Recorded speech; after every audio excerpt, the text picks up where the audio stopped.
In the quiet halls of Riverside Veterans Medical Center, a 67-year-old mute veteran was about to break for decades of silence. What started as routine therapy took a shocking turn when he came face to face with his dead friend's sister.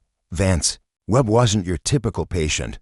For 40 years, he had carried the weight of a Vietnam decision, known for healing others without words. When Rose Wilson-Huff appeared with her brother's letters, Vance had no idea he was walking into the moment that would shatter his guilt. His whispered response would transform an entire community of wounded veterans. Before we jump back in, tell us where you're tuning in from, and if this story touches you, make sure you're subscribed because tomorrow I've saved something extra special for you. Dr. Lily Cox pulled into the parking lot of Riverside Veterans Medical Center at precisely 7:30 a.m., her Toyota Prius looking distinctly out of place among the weathered pickup trucks and motorcycles. The morning fog clung to the hills surrounding the facility, giving the place an almost ethereal quality that she hadn't expected from the clinical photographs. In her orientation packet, the building itself was a study in institutional functionality, red brick and glass, with wheelchair ramps zigzagging up the sides like scars. But there was something different about this place, something in the way the morning light caught the windows that suggested stories lived here, not just patients. Lily gathered her leather satchel and the box of specialized therapy materials she'd brought from her previous position in Seattle. Her supervisor at the university clinic had warned her about taking this job. "You're too young, too idealistic," Dr. Peterson had said. "These chronic cases will break your heart before you can help them." But Lily had lost her father to demons she couldn't see, couldn't fight, couldn't heal. If there was a chance, any chance, that her training in trauma-informed speech therapy could reach someone others had given up on, she had to try. The automatic doors whisked open, releasing the familiar scent of industrial disinfectant mixed with something warmer, coffee, maybe, and the faint aroma of someone's homemade breakfast. Behind the reception desk, a woman with silver-streaked hair and knowing eyes looked up from her computer. "Dr. Cox, I presume. I'm Martha, the day receptionist. Dr. Kowalski is waiting in his office." The hallways were wider than most hospitals, designed for wheelchairs and walkers. But what struck Lily immediately was the artwork lining the walls. Not the sterile, mass-produced prints she expected, but hand-drawn sketches, watercolors, even a few oil paintings, all signed by residents, all depicting scenes of home farm fields, city skylines, ocean vistas, places these men had left behind. Dr. Richard Kowalski emerged from his office as she approached, a tall man with prematurely gray hair and the kind of tired eyes that came from carrying too many other people's burdens. His handshake was firm but brief. "Dr. Cox, welcome to Riverside. I trust your drive from Seattle wasn't too brutal." "Not at all. The countryside is beautiful." He gestured for her to follow him. "It is. Some of our residents find it peaceful. Others." He paused at a large window overlooking the courtyard where several men sat in wheelchairs. Some alone, others clustered in small groups. Others see it as just another form of isolation.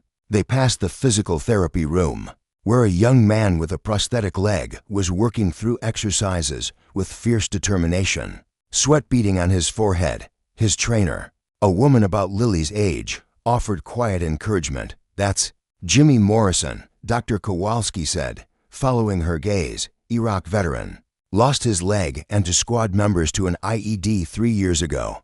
He's struggling with the adjustment." Lily noted the way Jimmy's jaw clenched with each repetition, the way his hands gripped the parallel bars with white-knuckled intensity. She recognized the look, not just physical pain, but the kind of internal battle that left visible marks on a person's face. "Your caseload," Dr. Kowalski continued, handing her a manila folder as they walked, "consists of 12 patients with various speech and communication challenges, stroke victims, traumatic brain injuries, and a few cases of what we term elective mutism, though that's probably not the clinical terminology you're used to.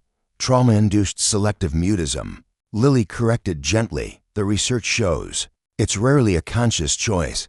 Dr. Kowalski's expression shifted slightly, as if reassessing her. "Precisely. Which brings me to our most unique case. They entered the group therapy room, where about 15 men in various stages of physical recovery sat in a loose circle. At the far end, facilitating what appeared to be a discussion about coping mechanisms, was a woman in her mid-40s with auburn hair pulled back in a practical ponytail. Her scrubs bore the name Patricia Williams, RN, but everyone seemed to call her Pat. "That's our head nurse," Dr. Kowalski said quietly. "She's been here longer than anyone. If you want to understand this place, you listen to Pat." But Lily's attention had already shifted to the man sitting slightly apart from the circle. He was perhaps in his late 60s, with silver hair and weathered hands resting calmly in his lap, while the others engaged in the discussion with varying degrees of enthusiasm or resistance. He simply listened. His eyes a startling blue moved from speaker to speaker with an intensity that suggested he was absorbing every word, every nuance. What struck her most was the way the other patients oriented themselves toward him, like sunflowers turning toward light. When one of the younger veterans began to speak, his voice cracking with emotion, the older man leaned forward slightly. The gesture was so subtle that most people would have missed it, but Lily saw it for what it was: pure, focused attention, the kind that said, without words, "I see you. Your pain matters. That's Vance Webb," Dr. Kowalski said, following her gaze. "He's been with us 15 years, hasn't spoken a word in all that time. Traumatic brain injury, no. All his cognitive functions are intact. He reads voraciously, writes extensive notes when necessary, plays chess at a near master level, physically. His vocal cords are undamaged, but he chooses silence." Lily watched as Jimmy Morrison, fresh from his physical therapy session, wheeled himself into the room. She could see the anger radiating from him like heat in the set of his shoulders. The way he gripped his wheelchair's armrests, the group's energy shifted, becoming more tense. But then Vance did something remarkable. Without speaking, without even looking directly at Jimmy, he simply moved his hand, a small gesture, almost like he was smoothing something in the air. Jimmy's eyes found his, and something passed between them, not words, but understanding. Jimmy's grip on his armrests loosened, his breathing steadied. "How does he do that?" Lily whispered. "We've been trying to figure that out for 15 years, Dr. Kowalski replied. "Pat says he has a gift for reading people, for knowing exactly what they need. But gifts like that usually come from great pain." The session continued, but Lily found herself studying Vance's interactions with forensic intensity. He communicated constantly with his eyes, with subtle shifts in posture, with gestures so economical they were almost musical. When an older veteran struggled to find words, Vance simply nodded, conveying patience. When someone shared a difficult memory, his expression shifted to reflect the appropriate gravity without becoming performative.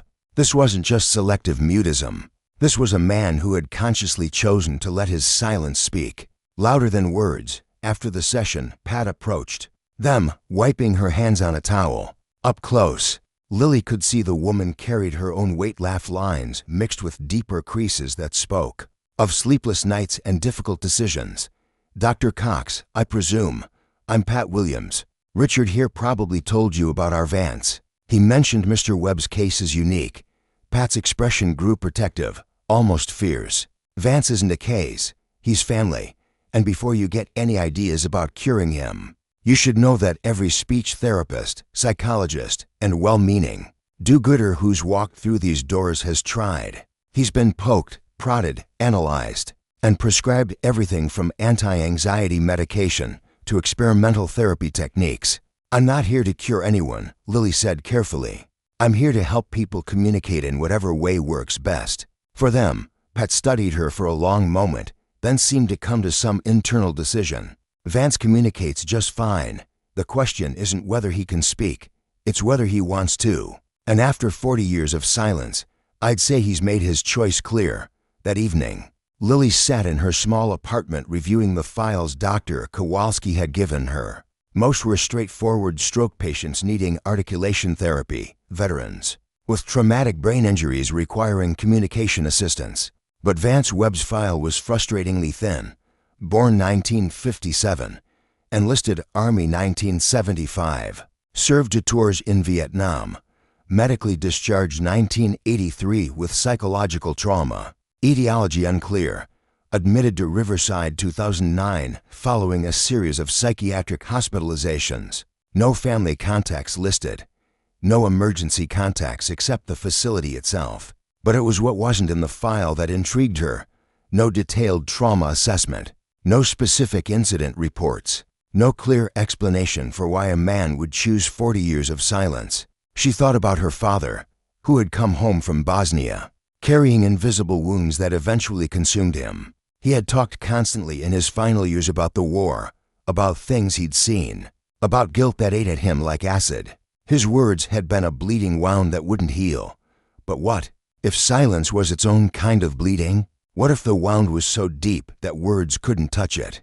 Lily closed the file and looked out her window at the mountains surrounding the valley. Somewhere out there, Vance Webb was probably sitting in his room, perhaps reading or writing in the careful script she glimpsed on his therapy notes. A man who had found a way to exist fully in the world without using his voice. Tomorrow, she would begin the delicate work of understanding why, not to change him, but to see if there was something he wanted to say that 40 years of silence hadn't been able to express. The questions that would define her time at Riverside were already forming. What could drive a man to such complete vocal silence? What had he seen or done that words couldn't touch? And was there a way to honor his choice while still offering him the possibility of something more? The questions that would define her time at Riverside were already forming in Lily's mind as she arrived for her second day, but they were quickly overshadowed by the reality of clinical work. Her first formal session with Vance was scheduled for 10 a.m., and she'd spent most of the previous evening researching unconventional approaches to trauma-induced mutism. Pat was waiting by the therapy room when Lily arrived, her expression carefully neutral. He's already inside. Been there since 9:30, just sitting and waiting. She paused, then added more quietly, he's never early for therapy sessions. Usually has to be coaxed in. Through the observation window, Lily could see Vance seated at the small table, his hands folded in his lap, gazing out at the courtyard where morning light filtered through the oak trees. He wore a simple gray sweater and jeans, and there was something about his stillness that reminded her of a monk in meditation. Any advice, Lily asked. Pat's smile was knowing. Don't try too hard. Vance can sense desperation from a mile away, and it makes him retreat further. He's been disappointed by hope before. Lily entered the room carrying a standard speech. Therapy kit, picture cards, articulation charts, recording equipment. Vance's eyes tracked her movements with polite interest, and when she sat across from him, he offered a small nod of acknowledgement. Good morning, Mr. Webb. I'm Dr. Cox, though you can call me Lily if you prefer. She waited, knowing he wouldn't respond verbally, but watching for any nonverbal cues. I know you've been through this process before, probably more times than you'd like. I'm hoping we can try something different. She pulled out the picture card's first standard protocol for speech therapy. Images designed to prompt vocalization. A red apple, a blue car, a yellow sun. Vance looked at them with the patience of someone humoring a child, then glanced back at her with eyes that seemed to say, really, right? Lily said, putting the cards away. Let's skip the basics. She tried articulation exercises next, demonstrating mouth positions for different sounds. Vance watched attentively, but when she gestured for him to mirror her movements, he simply shook his head, not defiant, just declining politely. After 20 minutes of conventional approaches, Lily sat back in her chair. You know what? This isn't working, is it?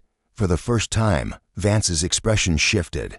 A slight upturn at the corner of his mouth, not quite a smile, but something approaching approval. Pat says you communicate just fine without words. Would you show me? Vance reached into his pocket and withdrew a small notebook and pen. His handwriting was careful, precise. What would you like to know? Tell me about this place. What it's like living here. Safe, he wrote. Peaceful. Good people who understand that some wounds don't heal quickly. And before here, his pen hesitated over the paper. Then darkness, hospitals, people trying to fix what can't be fixed. Lily leaned forward. Can't be fixed or shouldn't be rushed. This time, the pause was longer. When he finally wrote, his handwriting was less steady. Some things break so completely that fixing them changes their essential nature. The session ended without any vocalization attempts, but Lily left feeling she'd learned more about Vance in 30 minutes than his file contained from 15 years. There was a poetry to his written responses, a depth that suggested his silence wasn't born from inability, but from choice, a conscious decision. That words were inadequate for what he carried. That afternoon, she observed the group therapy session. Again, Jimmy Morrison was particularly agitated, fresh from a phone call with his ex-wife about custody arrangements for their daughter. His voice cracked with frustration as he described feeling like a stranger in his own life. "She looks at me like I'm broken," Jimmy said, his prosthetic leg bouncing with nervous energy. "Like the leg is just the visible part of what's wrong." With me, other veterans nodded with recognition, sharing similar stories of family members who couldn't understand invisible wounds. But as the conversation grew more heated, with several men talking over each other about ungrateful families and civilian ignorance, the energy in the room began to fracture. Vance, who had been listening quietly, did something unexpected. He stood up slowly and walked to the whiteboard at the front of the room. With deliberate movements, he picked up a marker and drew a simple sketch: a tree with half its branches broken, the other half growing new shoots. The room fell silent. Jimmy wheeled closer to look at the drawing. "What's that supposed to mean?" he asked, but his voice had lost its angry edge. Vance returned to his seat and wrote in his notebook, then turned it toward the group. "Sometimes the strongest trees are the ones that learn to grow around their breaks." Jimmy stared at the drawing for a long moment. "But what if people can only see the broken parts?" Vance wrote again, "Then they're not looking at the whole tree." The discussion that followed was different, quieter, more thoughtful. Men who had been talking about their families as burdens began sharing memories of moments when loved ones had shown unexpected understanding. The anger transformed into something more complex, grief for what was lost, but also recognition of what might still be possible. Lily watched from her observation spot, fascinated by how Vance had redirected the entire group's energy without saying a word. Pat appeared beside her, first time seeing the Vance effect. The nurse asked quietly, "Is he always like this every day?" "He's like the facility's emotional compass. When someone's struggling, he somehow knows exactly what they need to hear or see in this case." "But how does someone develop that kind of intuition?" Pat's expression darkened slightly. "Same way someone develops a tolerance for physical pain through repeated exposure to something that should have broken them." That evening, Lily found herself researching not just trauma-induced mutism, but the specific psychological profiles of combat veterans who became healers. She discovered studies about wounded healers, people whose own trauma gave them unique insights into others' suffering. The next morning, she entered Vance's session with a completely different approach. Instead of speech therapy materials, she brought art supplies, colored pencils, sketch pads, watercolors. "I've been thinking about yesterday," she said, settling into her chair, "about how you used drawing to communicate with the group. Would you be willing to try something with me?" Vance's eyes showed genuine interest for the first time. "I want you to draw a safe place, anywhere real or imagined where you feel completely at peace." For a moment, Vance just stared at the blank paper. Then he picked up a blue pencil and began to sketch. His movements were careful, deliberate, creating what gradually emerged as a riverbank at dawn. Trees reflected in still water, mist rising. From the surface, a small dock extending into the calm. "It's beautiful," Lily said when he finished. "Is this somewhere real?" "Was," he wrote, "a long time ago." "What made it safe?" He added details to the drawing: a second figure sitting on the dock, just a silhouette, but clearly another person. "Trust," he wrote below the image. "And now?" Vance's pen hesitated, then moved across the page, learning to trust again. For the first time in the session, he looked directly into her eyes. In that gaze, Lily saw something that made her catch her breath, not the polite distance she'd expected, but a flicker of genuine hope. As if, after decades of silence, he was considering the possibility that someone might be worth talking to. The session ended there, but as Lily gathered her materials, she noticed Vance hadn't closed his notebook. He was writing something, his hand moving quickly across the page.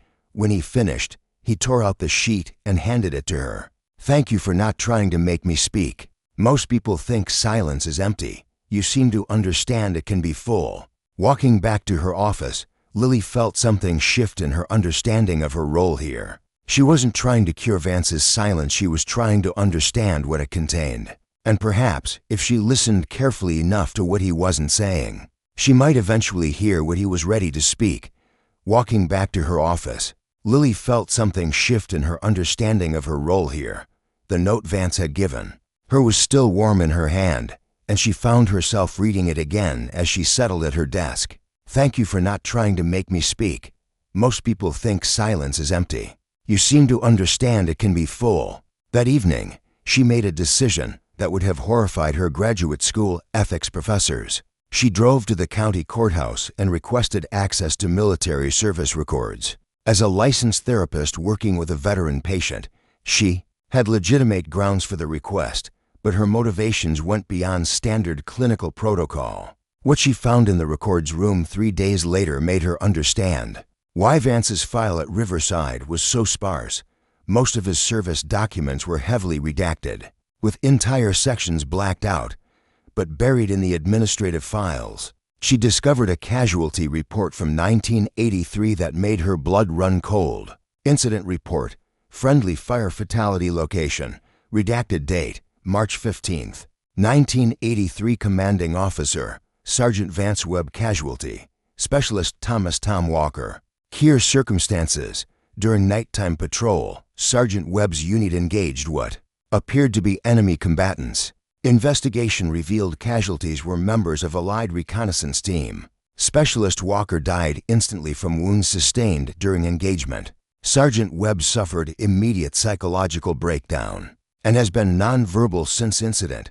Lily read the report 3 times, her hands trembling. 42 years ago, Vance had given an order that killed his friend, and he hadn't spoken since. The next morning, she entered their session with a heavy heart and a new understanding of the weight Vance carried. She'd brought art supplies again, but this time she had a specific purpose.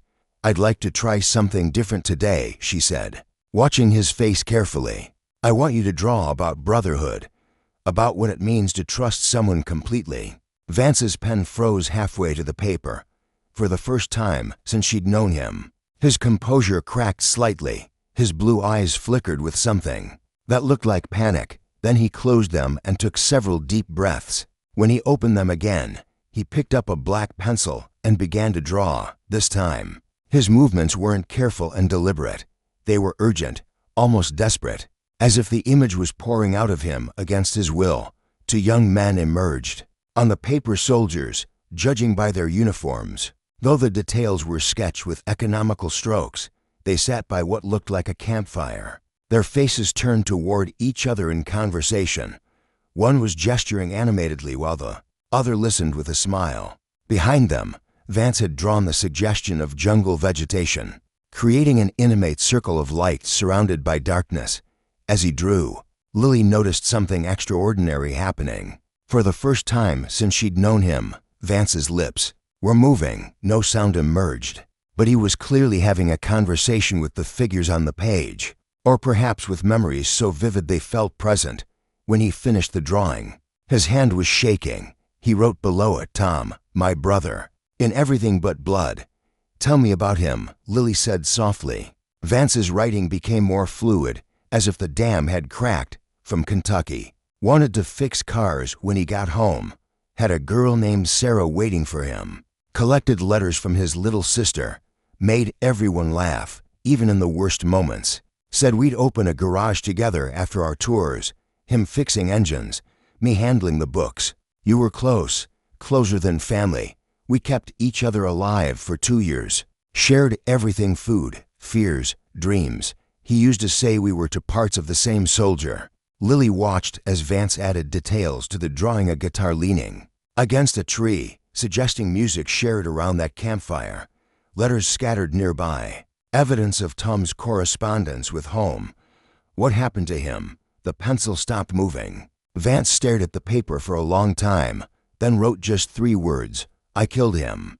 The session continued in fragments, memories emerging through drawings and brief written statements. Lily learned that Tom had been planning to propose to Sarah when he got home, that he'd saved Vance's life twice during their tours, that he had a laugh that could cut through the worst moments of fear and exhaustion. But when she tried to learn about the night Tom died, Vance's drawings became dark, abstract tall shadows and broken lines that suggested violence without depicting it directly. His written responses became shorter: darkness, confusion, split-second choice, wrong choice.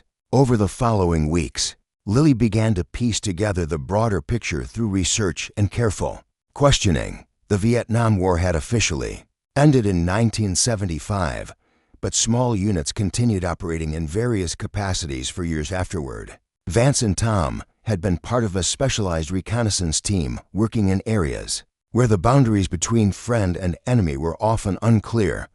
Dr. Sarah Kim, a neuroscientist studying trauma responses, whom Lily had contacted for consultation, provided crucial context during a video call. "What you're describing is a specific type of trauma-induced mutism," Dr. Kim explained, her face serious on the laptop screen. "It's not just guilt, it's what we call moral injury. When someone's actions violate their own moral code, even under impossible circumstances, the psychological damage can be more severe than traditional PTSD. But why complete silence? Why not just selective mutism about the incident? Think about it from his perspective. His voice gave the order that killed his best friend." To Vance, his voice was more than just silence, it was a weapon. In his mind, speaking had once led to unimaginable loss. His silence wasn't only self-imposed punishment, it was a shield for himself and for others. That understanding transformed everything about how Lily approached their therapy sessions. Instead of urging him to speak, she began helping him express his buried trauma through art and writing. In one breakthrough session, Vance created a powerful drawing to figures torn apart by a burst of white light, one reaching helplessly toward the other across a chasm that couldn't be crossed. Beneath the image, he wrote more than Lily had ever seen from him. "We were supposed to meet at checkpoint Delta. Enemy activity nearby. Intel was vague. 2 teams advancing in darkness. I heard something, movement in the brush. Shadows where there shouldn't have been any. I had 3 seconds to choose, open fire or risk losing my men." Muzzle flashes lit Tom's face for a heartbeat before he dropped. He wasn't scared, just surprised. Like he couldn't believe I was the one shooting. The last thing he said was my name. Not with anger, just confusion. Like he was asking, why? Lily wiped away tears as she read the words. For the first time, she understood the unbearable weight Vance had carried all these years. In war, doing the right thing and doing the moral thing weren't always the same. "You saved the rest of your team," she said gently. "Doesn't matter. Should have been me," he wrote. "Would Tom want you to carry that burden alone?" Vance looked at her. For a brief moment, she saw past the composed, stoic veteran to the shattered 19-year-old, still trapped in the memory of a split-second decision that cost his best friend's life. His eyes asked the question that had haunted him for decades. How do you forgive yourself for something that was both necessary and unforgivable? The session ended with another drawing Tom's face as Vance remembered him before that night. Alive, hopeful, young. This time, Lily noticed something different. At the bottom, in tiny handwriting almost too small to see, were the words, "I'm sorry, brother. I'm so sorry." It was the closest thing to speech he had offered in 40 years, and Lily carried the weight of that silent confession with her for days. She began doubting every step she had taken. What if pushing Vance too far caused more harm than good? The change in him was subtle, but unmistakable. He no longer glided through the halls with quiet control. Now he paced restlessly, his movements uncertain. During group therapy, he watched the exits and fidgeted with his notebook. Pat, the longtime nurse, noticed too. After one session, she pulled Lily aside, concern written all over her face. "What did you do?" she asked sharply. "Vance hasn't eaten. He's up all night walking laps in his room. Whatever you stirred up, maybe it should have stayed buried." Lily felt the sting of guilt. He's working through trauma that's been locked away. For 40 years, this turbulence, it's expected. Pat's voice tightened. Then she lowered it. "You weren't here when he arrived. He didn't speak, didn't move. We fed him through a tube for months. It took years too. Get one handwritten note from him, years. But this is progress, or it's relapse, again." Pat's eyes burned with loyalty and worry. He found peace here. Maybe that should have been enough. The question echoed in Lily's mind later that night as she sat in her apartment, surrounded by research and reminders of her father, another man who had quietly unraveled. She recalled her mentor's warning, "These chronic cases will break your heart." Before you ever help them, was she helping Vance or trying to save the memory of her father? That philosophical question became brutally real the next morning when chaos erupted in the facility. Jimmy Morrison had locked himself in his room after getting divorce papers. He shouted threats, and his voice echoed through the entire wing. Security was alerted. Dr. Kowalski was on his way. Tension rippled through the hall. When Lily arrived, she found Vance standing outside Jimmy's door, holding his notebook against the wood. Inside, Jimmy's voice cracked with despair. "I can't do this anymore. I can't pretend I'm okay when everything I love is gone." Staff followed protocol, keeping a safe distance, but Vance didn't move. He stood there, listening with quiet intensity. Then, without hesitation, he began to write his usual careful handwriting replaced by urgent, flowing lines. He slipped the notebook under Jimmy's door. Silence. Then the sound of movement. Jimmy was reading. Moments later, his voice returned softer. "Shaken, how did you know? How did you know that's exactly what I needed?" 10 minutes later, Jimmy opened the door. His eyes were red, but his rage had melted. He handed Vance the notebook with trembling hands. Lily caught a glimpse of the message Vance had written. "The pain you feel isn't proof you're broken. It's proof that what you lost mattered. Grief is love with nowhere to go, but love is never wasted." That afternoon, Dr. Kowalski called Lily into his office. His expression was carefully neutral, but she could sense the conflict beneath his professional demeanor. "That was good work this morning," he began, settling behind his desk. Vance's intervention with Jimmy probably prevented a serious incident, but Lily prompted, recognizing the setup for difficult news. "But I'm concerned about the emotional cost to Vance. Pat tells me he's showing signs of significant distress. I need to know, are your sessions helping him? Or are they destabilizing a delicate equilibrium he's maintained for years?" The question she'd been dreading hung in the air between them. Lily thought about Vance's restless nights, his decreased appetite, the way his carefully controlled emotions were beginning to surface in unpredictable ways. "Healing isn't linear," she said, though the words felt inadequate even to her. "Sometimes things have to get worse before they get better, and sometimes," Dr. Kowalski replied gently, "they just get worse. I've been doing this for 23 years, Dr. Cox. I've seen well-meaning therapists push patients past their breaking points in pursuit of breakthroughs that never come." That evening, Lily made a decision that felt both necessary and terrifying. She requested a consultation with Dr. Sarah Kim, the neuroscientist who had helped her understand Vance's condition. If she was going to continue working with him, she needed to understand the full scope of what she was dealing with. Dr. Kim arrived 2 days later, a small woman with intense dark eyes and an air of scientific precision that somehow managed to be both intimidating and reassuring. Her evaluation of Vance was thorough neurological tests, psychological assessments, and long conversations that Vance participated in through writing with more openness than he'd shown anyone in years. "Fascinating," Dr. Kim murmured as she reviewed his responses. "His trauma isn't just psychological, it's neurologically embedded. The voice pathways in his brain have literally rewired themselves around the trauma.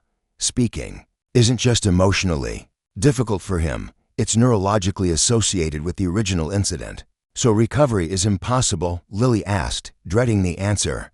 "Not impossible, but any attempt to restore speech would require him to neurologically revisit the trauma. In its rawest form, it would be like performing surgery without anesthesia." The implications settled over Lily like a cold weight. She had been asking Vance to do something that was not just emotionally devastating, but potentially re-traumatizing at a cellular level. That night, she sat in her car in the facility parking lot, engine off, watching the lights in the resident windows. somewhere behind one of those glowing rectangles.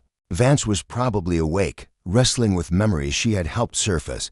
The man who had found peace in silence was now confronting 40 years of buried pain. Because she had believed she could help, her phone buzzed with a text from her mentor in Seattle. "How's the veteran facility? Finding your miracle cases yet?" Lily stared at the message for a long time before typing back, learning that sometimes the miracle is knowing when to stop. But even as she wrote it, she wasn't sure she believed it, because somewhere in her sessions with Vance, she had seen something, a flicker of the man who existed before the silence, fighting to emerge. The question that would define everything moving forward was whether that emergence would be healing or destruction.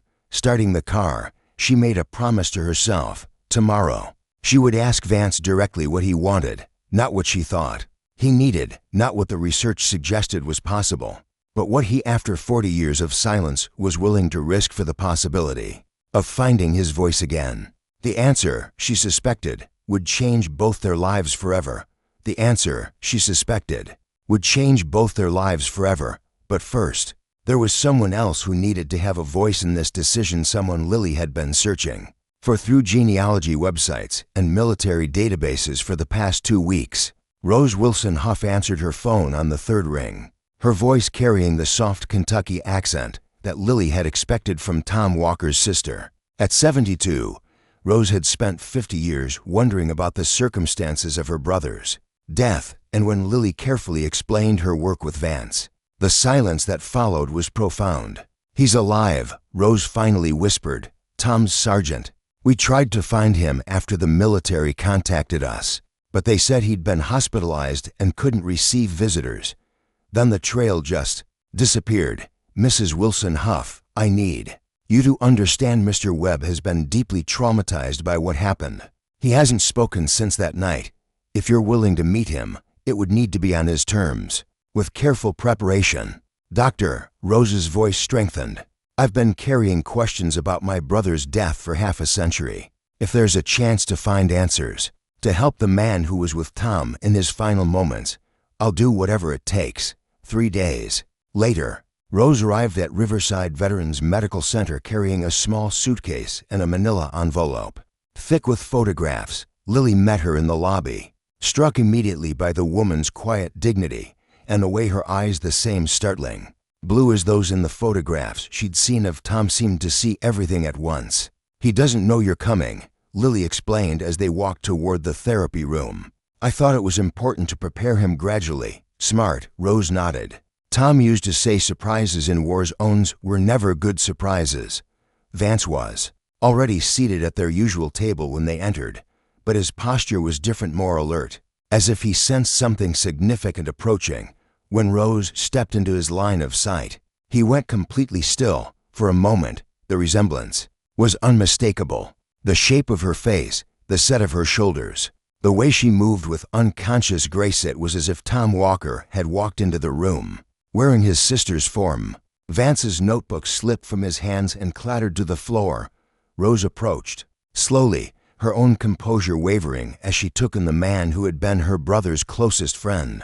"Sergeant Webb, I'm Rose, Tom's little sister." The sound that escaped Vance was barely human, a strangled gasp that seemed torn from somewhere deeper than his throat. His eyes filled with tears that had been held back for decades, and his hands shook as he tried to retrieve his fallen notebook. "I've been looking for you," Rose continued, settling into the chair across from him. "For so many years, Tom wrote about you in his letters home, said you were the best man he'd ever known." Vance shook his head violently, pointing to himself and then making a slashing motion across his throat, a gesture that clearly meant killer. Rose reached into her manila envelope and withdrew a stack of letters, their edges yellowed with age. "Would you like to see what he really wrote about you?" With trembling hands, Vance accepted the first letter. Lily watched his eyes move across the familiar handwriting, and she could see the exact moment when Tom's voice reached across for decades to speak to his friend. "Read it aloud," Rose said gently. "Please, I've read them so many times, but I'd like to hear Tom's words in the voice of someone who knew him." Vance's mouth opened, but no sound emerged. He tried again, his lips forming the shape of words. But 40 years of silence was not easily broken. Rose waited patiently, then reached for another letter. This one's my favorite. Tom wrote it 2 weeks before. She paused, then continued with quiet strength. 2 weeks before he died. This letter was different, longer, more detailed. As Vance read, Lily could see his expression changing. Confusion replaced guilt, then wonder. Finally, he picked up his pen and wrote, "He says I saved his life twice, that I was the best friend he ever had, that he trusted me completely." "Because you were," Rose said simply, "and he did." "But I killed him," Vance wrote. His handwriting shaky, Rose leaned forward, her voice gentle but firm. "Tom knew the risks. We all did. Every family who sent someone to that war knew that good men might have to make impossible choices." She paused, studying his face. "Tom wrote that if anything happened to him, we should find you and tell you something important." Vance's pen hovered over the paper. "He said to tell you that friendship means trusting someone with your life, even when you know they're human, even when you know they might make mistakes. He said the fact that you cared enough to carry guilt meant he'd chosen the right person to trust." The therapy room fell silent except for the sound of Vance's ragged breathing. Then, slowly, he reached for his pen and began to write not his usual careful script, but something urgent and flowing. "I have dreamed of him every night for 40 years. In my dreams. He's always asking me why. Why did I give that order? Why? Didn't I wait one more second? Why didn't I recognize him in the darkness?" Rose nodded, tears flowing freely now. "And what do you tell him in these dreams? That I'm sorry, that I would take his place if I could, that I failed him when he needed me most." "Vance," Rose said, using his first name for the first time, "what if I told you that Tom appeared in my dreams too, just once, about a year after he died?"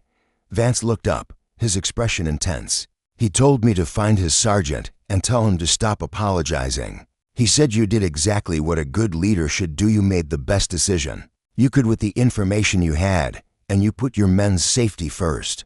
He said he was proud to serve under you." Something shifted in Vance's face, a crack in the fortress of guilt he'd built around himself. His mouth opened again, and this time, a sound emerged. Barely a whisper, more breath than voice, but unmistakably. Words, "Tom, I'm sorry." Rose reached across the table and took his hands. "And Tom forgives you. We all forgive you. The question is, when will you forgive yourself?"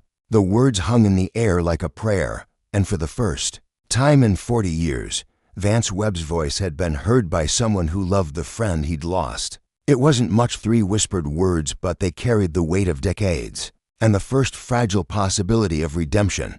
In that moment, everyone in the room understood they had witnessed something profound, the first step in a journey, from silence back to the world of the living. In that moment, everyone in the room understood they had witnessed something profound. But the weight of those 3 whispered words seemed to settle on Vance like a physical burden. His hands shook as he released Rose's gentle grip, and he pressed his palms against his throat as if surprised by the sound that had emerged. The days following Rose's visit marked a turning point that was both hopeful and terrifying. For the first time in decades, Vance actively sought out therapy sessions. He would arrive early, sitting in the chair with an intensity that suggested he was preparing for battle.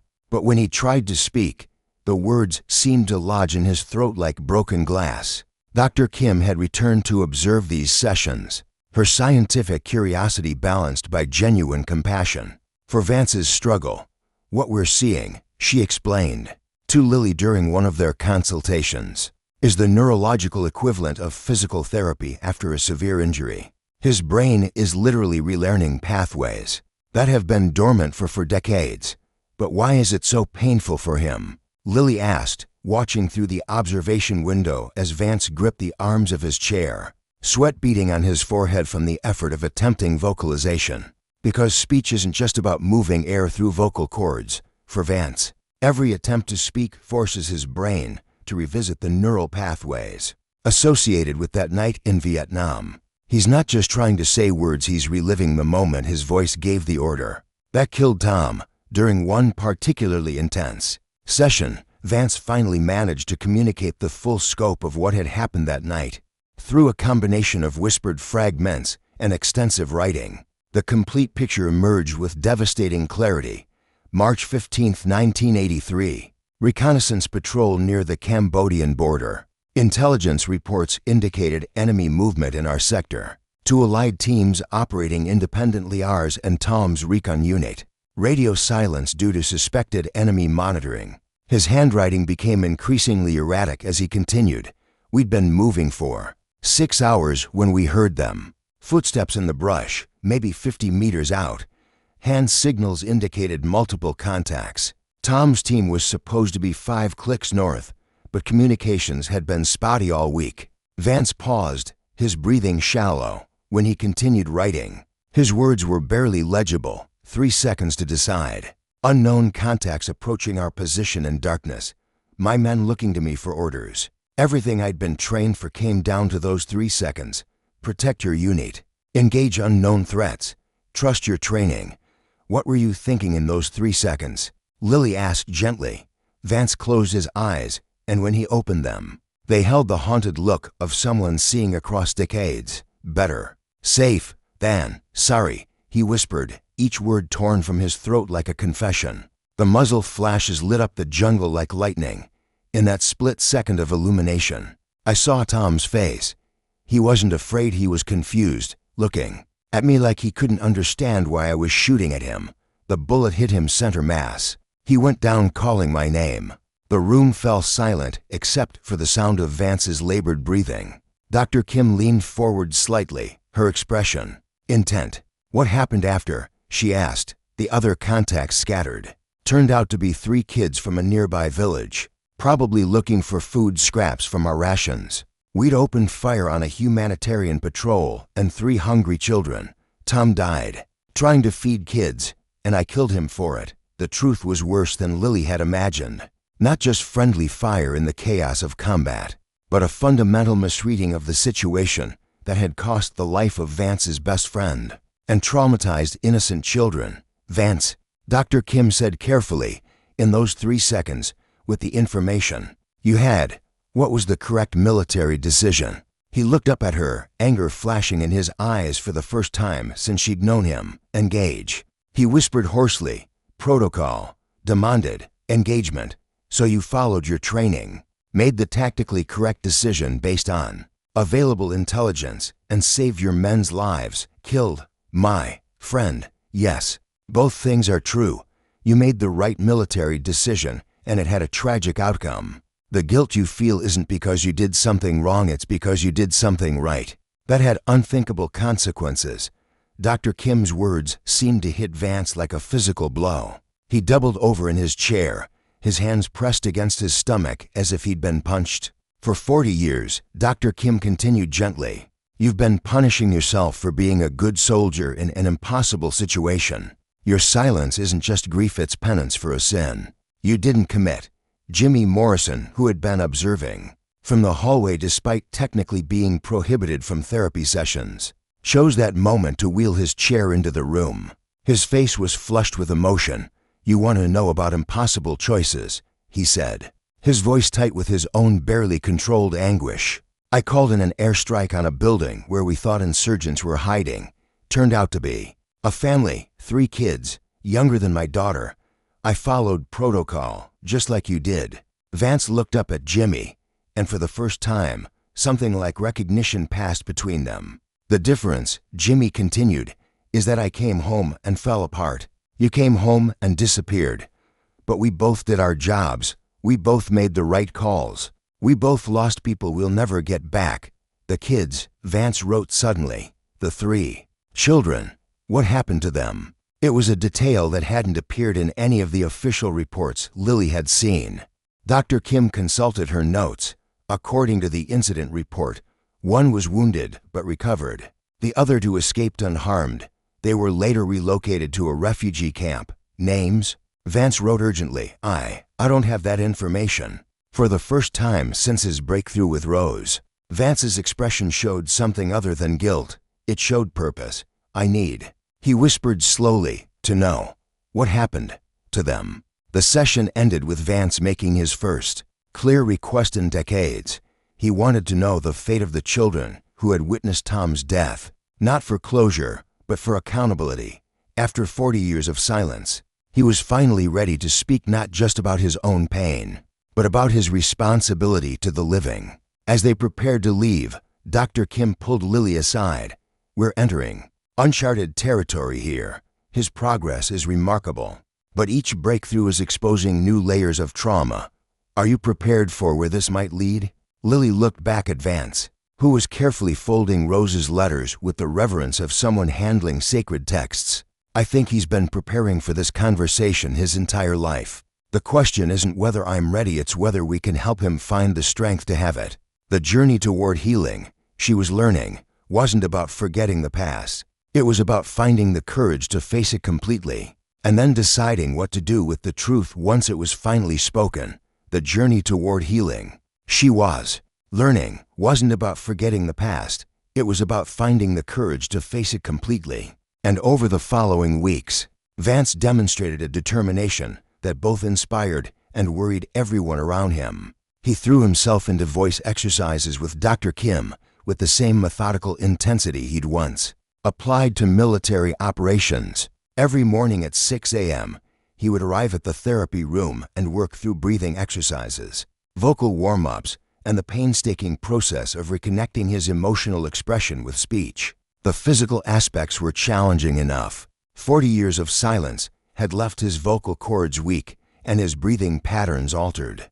But the real battle was neurological, training his brain to separate the act of speech from the trauma that had silenced him. Start with single words, Dr. Kim instructed during one of their sessions. Don't try to carry meaning yet. Just focus on the mechanical process of creating sound. Vance nodded and opened his mouth. For a moment, nothing emerged. Then, barely audible, "Day. Good. Another. Light. Excellent. How does it feel?" Vance touched his throat gingerly, then wrote, "Like learning to use a limb that's been broken for decades. Familiar but foreign." Progress came in small increments, punctuated by significant setbacks. During one session, Vance attempted to say Tom's name and immediately began hyperventilating. His body curled in on itself as if protecting against a physical attack, and it took 20 minutes of breathing exercises to calm him down. "What happened?" Lily asked when he was able to write again. "Saying his name feels like killing him." Again, like my voice is still the weapon. Dr. Kim adjusted her approach, introducing techniques from trauma therapy alongside the speech work. "We need to create new neural associations," she explained. "Right now, your brain equates your voice with destruction. We have to teach it that your voice can also create, comfort, heal." The breakthrough came 3 weeks later in an unexpected way. Jimmy Morrison had been struggling with nightmares about his daughter's dreams, where she was hurt, and he couldn't call for help because of his mobility limitations. During a particularly bad episode, he'd wheeled himself to Vance's room in the middle of the night.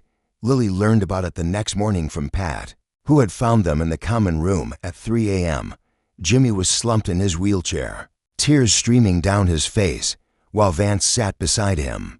Jimmy was having a panic attack, Pat explained, couldn't catch his breath, talking about failing his little girl. "I was about to call the night psychiatrist when I heard something I never thought I'd hear again." "What?" Vance singing. The image was almost impossible to process. Vance, who hadn't spoken in 40 years, had somehow found his voice in the act of comforting another veteran's nightmare. It wasn't really singing, Pat clarified. More like humming with words, something that sounded like a lullaby. But Jimmy calmed down immediately, fell asleep right there in his chair. When Lily found Vance later that morning, he was sitting in the courtyard with his notebook, looking exhausted but somehow lighter. She approached carefully, uncertain how to acknowledge what had happened without making him self-conscious. "Jimmy seems better today," she offered. Vance nodded and wrote, "He needed to hear that someone believed he was a good father." "And you told him that?" "I sang him the song my mother used to sing when I had nightmares, about being strong enough to protect the people you love, even when you feel broken." "How did it feel, using your voice that way?" Vance considered this for a long time before writing. "Different, not like giving orders or making reports, like letting something out instead of keeping something in." Dr. Kim was fascinated when Lily reported the incident. Music accesses different neural pathways than speech, she explained. It's processed in areas of the brain that weren't directly traumatized by his experience. He may be able to access emotional expression through song before he can manage conversational speech. They began incorporating music therapy into Vance's treatment. At first, just humming exercises, wordless melodies that let him practice breath control and vocal placement without the burden of language. Gradually, they added simple lyrics, starting with childhood songs that predated his trauma. The day Vance successfully sang Amazing Grace from start to finish, there wasn't a dry eye in the therapy room. But it was what happened afterward that marked the real turning point. Rose had come for another visit, and she'd brought something special, a recording of Tom singing that same hymn at their church's Easter service in 1982, just months before his deployment. Tom had a beautiful voice, Rose said, setting up the small tape player she'd brought. He used to say that singing was the closest thing to prayer he knew. When Tom's young voice filled the room, singing the words Vance had just managed to complete, something fundamental shifted. Instead of triggering grief or guilt, hearing his friend's voice seemed to give Vance permission to use his own. Tom would want me to sing, Vance whispered between the recorded verses. Rose smiled through her tears. Tom would want you to do more than sing, honey. He'd want you to live, really live. That evening, for the first time since beginning vocal exercises, Vance asked for a group session. Word spread quickly through the facility, and by the time Lily arrived, nearly every resident and staff member who could manage it had gathered in the main common room. Vance sat in his usual chair, but his posture was different, not the careful composure of someone hiding, but the alert readiness of someone preparing to be seen. In his hands, he held a sheet of paper covered with his careful handwriting. I want to read something, he said, his voice stronger than Lily had ever heard it. The room fell completely silent. Even the ambient sounds of the facility seemed to pause. My name is Vance Webb, he began, his voice growing steadier with each word. For 40 years, I have been silent. Tonight, I want to tell you why. What followed was the first public sharing of his story, not just the facts of Tom's death, but the weight of carrying it alone. He spoke haltingly, but with growing confidence, about guilt and forgiveness, about the difference between surviving and living, about the unexpected ways healing could arrive after decades of grief. When he finished, the silence that followed wasn't empty. It was full of recognition, of shared understanding, of the peculiar grace that comes when someone finds the courage to speak truth into darkness. Jimmy Morrison was the first to respond, his voice thick with emotion. Thank you for showing us that it's never too late to find your voice. Vance looked around the room at faces that reflected his own journey, pain transformed into wisdom, isolation becoming connection, silence finally giving way to the possibility of being heard.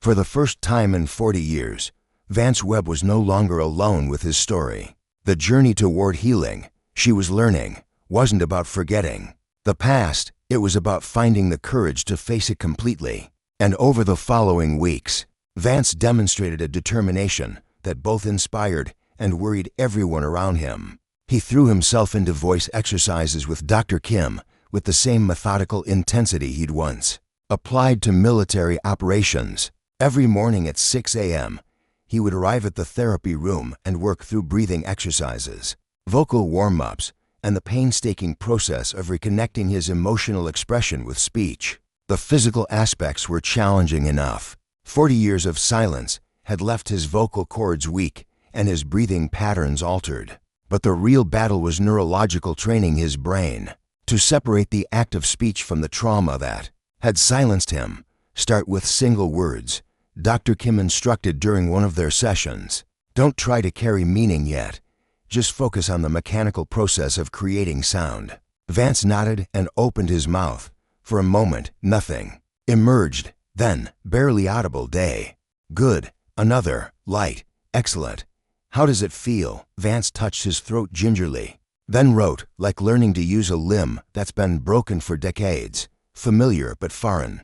Progress came in small increments, punctuated by significant setbacks. During one session, Vance attempted to say Tom's name and immediately began hyperventilating. His body curled in on itself as if protecting against a physical attack, and it took 20 minutes of breathing exercises to calm him down. "What happened?" Lily asked when he was able to write again. "Saying his name feels like killing him. Again, like my voice is still the weapon." Dr. Kim adjusted her approach, introducing techniques from trauma therapy alongside the speech work. "We need to create new neural associations," she explained. "Right now, your brain equates your voice with destruction. We have to teach it that your voice can also create, comfort, heal." The breakthrough came 3 weeks later in an unexpected way. Jimmy Morrison had been struggling with nightmares about his daughter Dreams, where she was hurt, and he couldn't call for help because of his mobility limitations. During a particularly bad episode, he'd wheeled himself to Vance's room in the middle of the night. Lily learned about it the next morning from Pat, who had found them in the common room at 3 a.m. Jimmy was slumped in his wheelchair, tears streaming down his face, while Vance sat beside him.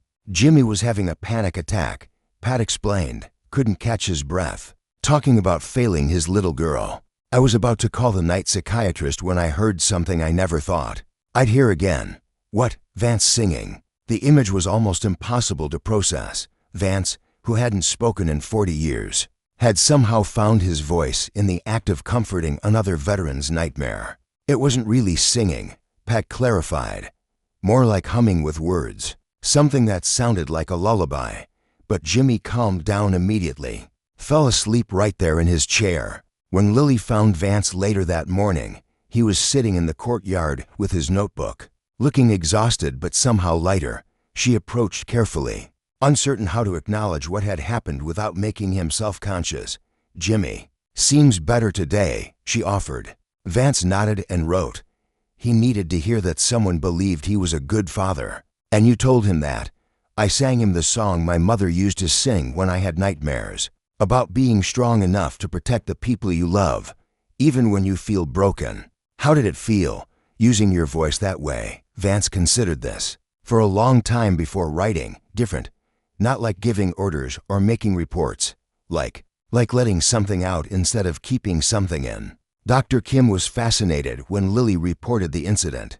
"Music accesses different neural pathways than speech," she explained. "It's processed in areas of the brain that weren't directly traumatized by his experience. He may be able to access emotional expression through song before he can manage conversational speech."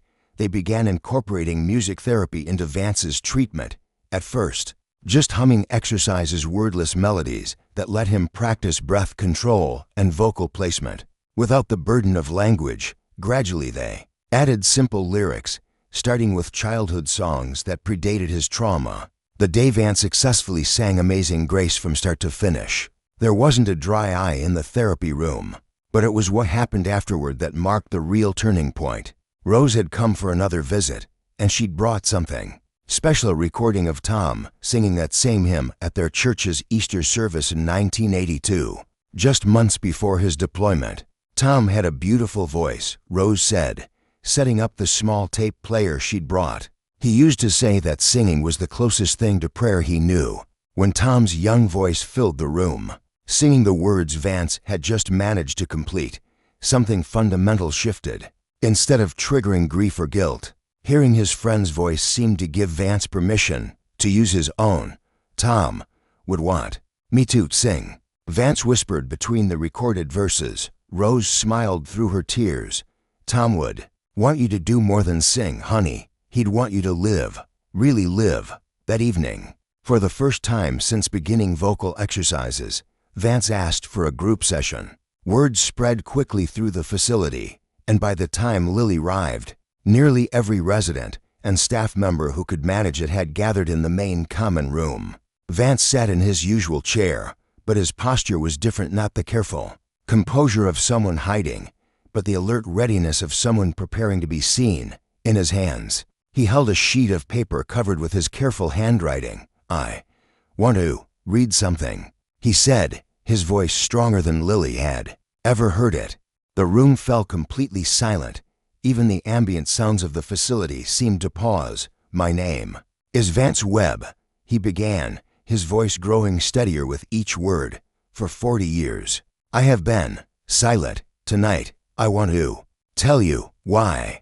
What followed was the first public sharing of his story, not just the facts of Tom's death, but the weight of carrying it alone. He spoke haltingly, but with growing confidence, about guilt and forgiveness, about the difference between surviving and living, about the unexpected ways healing could arrive after decades of grief. When he finished, the silence that followed wasn't empty. It was full of recognition, of shared understanding, of the peculiar grace that comes when someone finds the courage to speak truth into darkness. Jimmy Morrison was the first to respond, his voice thick with emotion. "Thank you for showing us that it's never too late to find your voice." Vance looked around the room at faces that reflected his own journey, pain transformed into wisdom, isolation becoming connection, silence finally giving way to the possibility of being heard. For the first time in 40 years, Vance Webb was no longer alone with his story. For the first time in 40 years, Vance Webb was no longer alone with his story. But the weight of finally sharing it seemed to press down on him in the days that followed. The facility buzzed with anticipation as word spread that Vance was preparing for what everyone understood would be his most significant moment, yet a formal statement that would mark his complete return to the world of speech. Lily found herself caught between excitement and anxiety as she prepared the therapy room for what they'd agreed would be Vance's final breakthrough session. Dr. Kim had arrived from the university, Rose had driven down from Kentucky, and even Dr. Kowalski had cleared his schedule to witness what they all hoped would be a culmination of months of painstaking work. Pat entered first, her usual professional demeanor softened by barely contained emotion. 15 years, she murmured to Lily. 15 years I've been waiting to hear what he really wants to say. Jimmy Morrison had positioned himself near the doorway, officially there as emotional support, but clearly invested in witnessing Vance's triumph. Other residents had gathered in the hallway, creating an atmosphere of community anticipation that felt both supportive and pressured. When Vance entered the room, he moved with the deliberate grace of someone who had made peace with a difficult decision. He wore a crisp white shirt, the first time Lily had seen him in anything other than casual clothes, and carried a manila folder that he set carefully on the table. "I've been thinking about what I want to say," he began, his voice still requiring effort, but noticeably stronger than even a week before. "For so long, I believed my voice was dangerous, that words could only destroy." He paused, looking around the room at the faces of people who had become his family, his community, his witnesses. "But Rose taught me that silence can also destroy. It can destroy the memory of good people. It can destroy the possibility of healing. It can destroy the hope that pain might someday become purpose." Dr. Kim leaned forward slightly, her expression intense with professional fascination and personal investment. The neurological journey they had mapped together was about to reach its destination. "I want to tell you about Tom Walker," Vance continued, his voice growing steadier with each sentence. "Not about how he died, but about how he lived, about the man whose memory I have dishonored with my silence." He opened the manila folder and withdrew several sheets of paper covered with his careful handwriting, a prepared statement he had crafted over weeks of reflection. Tom was 22 years old. He collected letters from his sister Rose. He sang off-key, but sang anyway. He shared his rations with anyone who was hungry. He saved my life twice, not because it was his duty, but because friendship meant everything to him. Rose's tears flowed silently as Vance continued, his voice becoming more fluid as he found his rhythm. "The night Tom died, I made a decision that a good soldier had to make. I gave an order that protected my men and killed my friend. For 40 years, I have punished myself for being human in an inhuman situation." Jimmy Morrison gripped his wheelchair's armrests, his own understanding of impossible choices written clearly on his face. "But tonight, I realize that my silence has been an insult to Tom's memory. He believed in hope. He believed in healing. He believed that good people could find their way through darkness." Vance paused, his eyes moving to each person in the room as if memorizing their faces. Tom would not want me to waste 40 years in self-imposed exile. He would want me to honor his life by living mine. He would want me to use the voice he died protecting to help others find their own voices. The prepared statement ended there, but Vance continued speaking, the words flowing now from someplace deeper than preparation. I have learned in this room with these people that healing is not about forgetting pain. It is about transforming pain into purpose. It is about finding the courage to let our wounds become sources of strength for others who are bleeding. Pat wiped her eyes with the back of her hand. Decades of caring for this man, finally witnessing his emergence into wholeness. My voice was silent because I believed it could only cause harm. But Jimmy taught me that voices can comfort. Rose taught me that voices can forgive. Lily taught me that voices can heal. And all of you have taught me that voices can create community from isolation. He stood slowly, his movements deliberate and dignified. So I want to say something I should have said 40 years ago to the families of everyone who has suffered because good people had to make impossible choices. In impossible circumstances, you are not alone. Your pain is real, your love is honored, and your healing is possible. The silence that followed was profound, not the empty silence of absence, but the full silence of completion. Vance had found not just his voice, but his message. Jimmy Morrison was the first to speak, his voice thick with emotion. How do you do it? How do you take all that guilt and turn it into that? Vance looked at him with eyes that held 40 years of hard-won wisdom. You realize that carrying guilt alone serves no one, but carrying it together with purpose can serve everyone. Dr. Kowalski stepped forward, his professional composure barely containing his amazement. Vance, what you've just shared, it's not just personal healing. It's a roadmap for every veteran in this facility who struggles with moral injury. That's the point, Vance replied simply. Tom died believing that we protect each other. I've spent 40 years protecting no one. It's time to start protecting everyone I can. Rose approached and embraced him gently. Tom would be so proud, she whispered. You found your voice, and it sounds just like his, full of hope. As the formal session ended and people began to file out, Lily remained behind with Vance. The transformation was complete, but she sensed this was not an ending, it was a beginning. What happens now? She asked. Vance smiled, the first unreserved smile she had ever seen from him.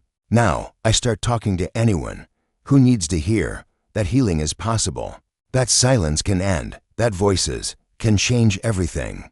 The man who had been silent for 40 years had finally found not just his voice, but his calling.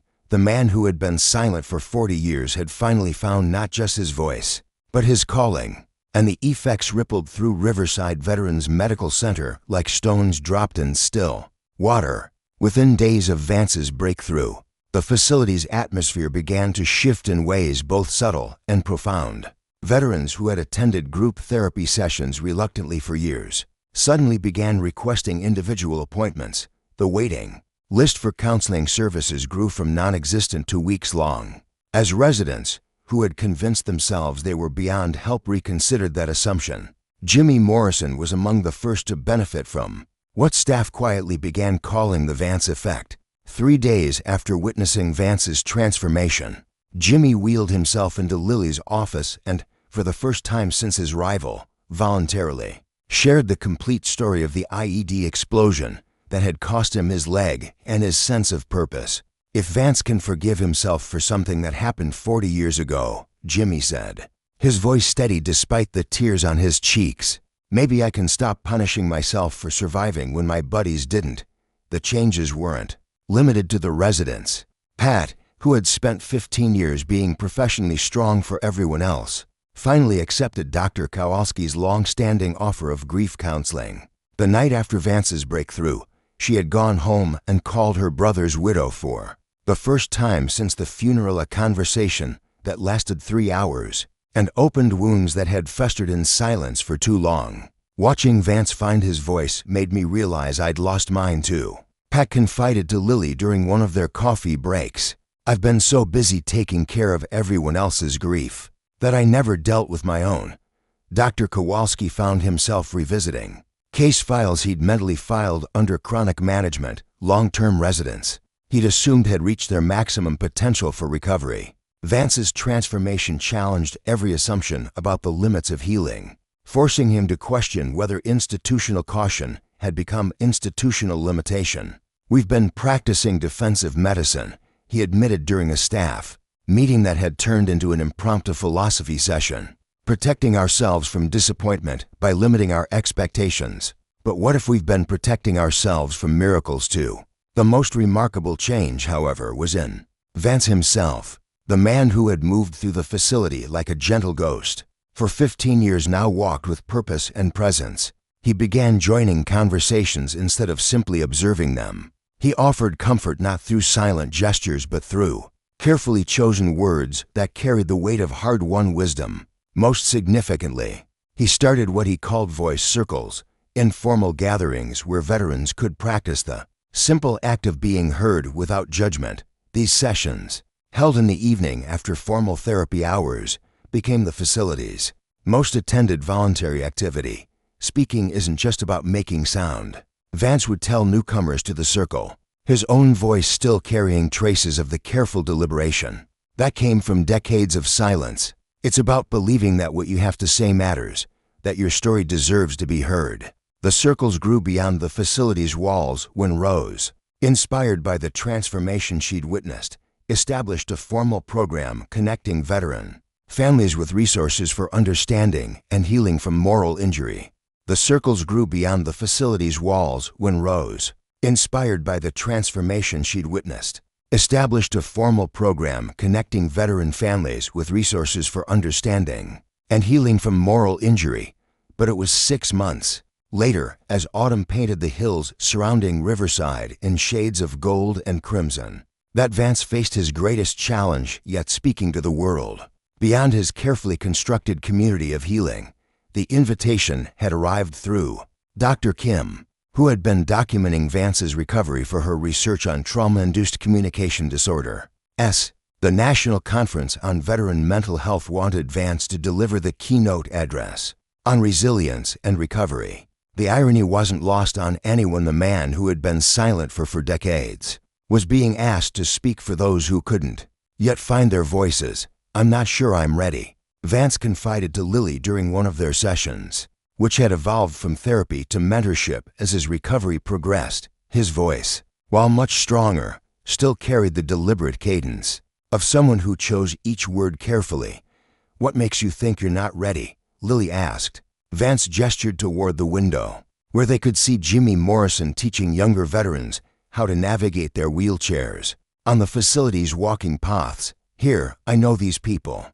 I understand their pain because I lived it. But out there," he paused, gathering his thoughts. "What if my story doesn't translate? What if what works in this small community doesn't help people I'll never meet?"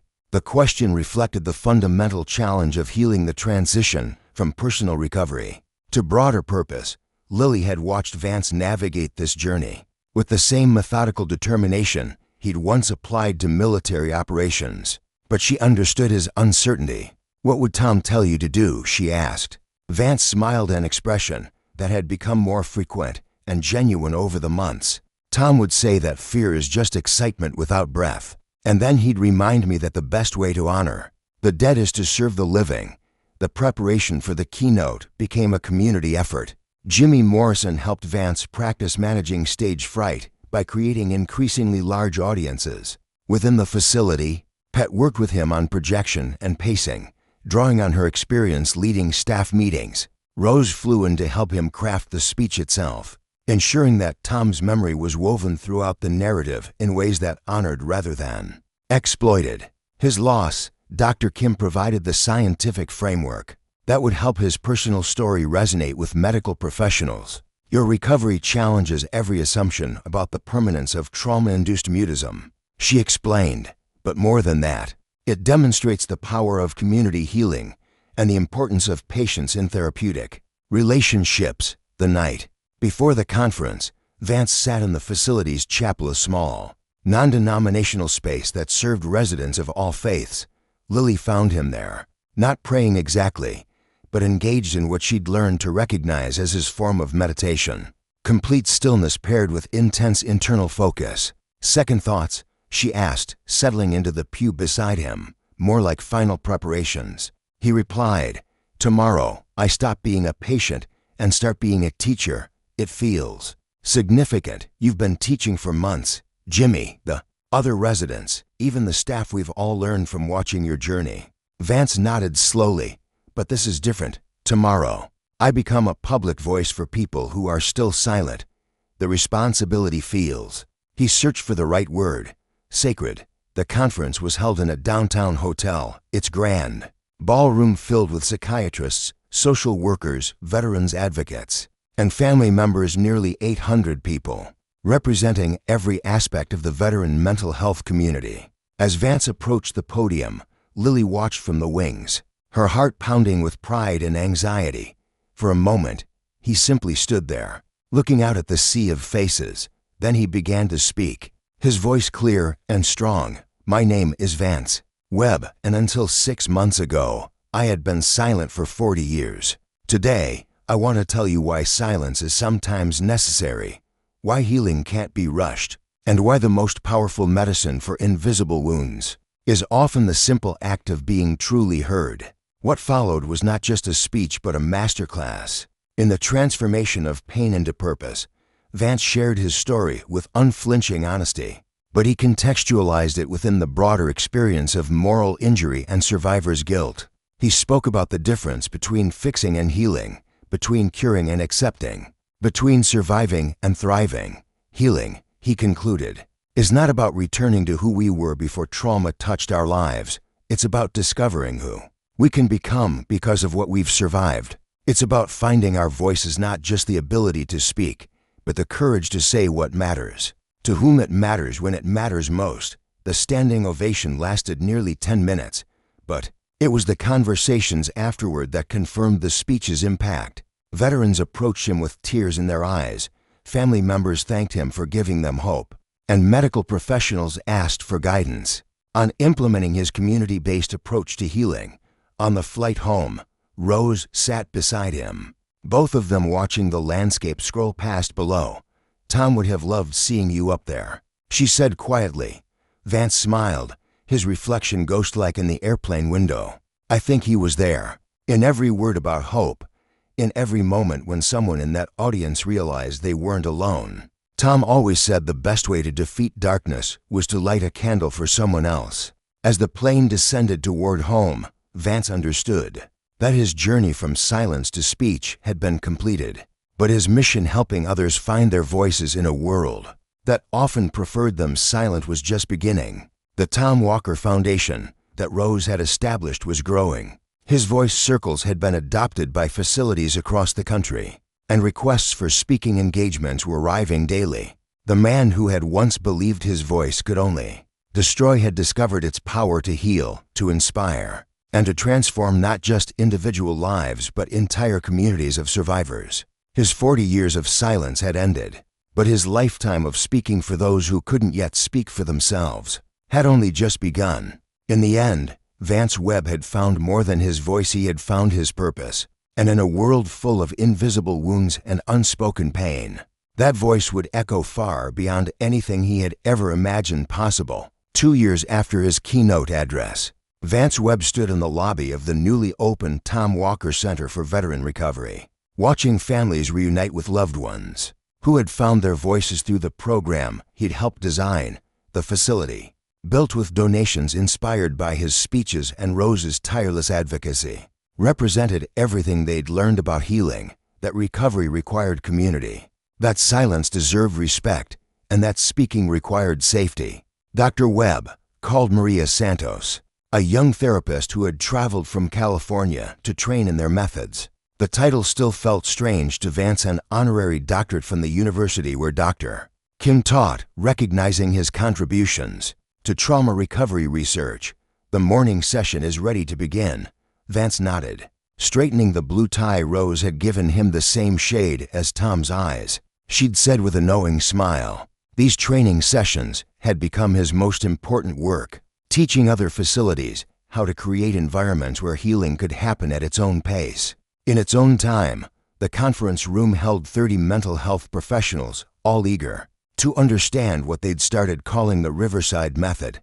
Jimmy Morrison, now credentialed as a peer counselor, sat at the front table alongside Dr. Kim and Pat Williams, who had become the center's director of nursing. Before we discussed techniques, Vance began, his voice now carrying the authority of someone who had walked the complete journey. From breakdown to breakthrough, I want you to understand something fundamental.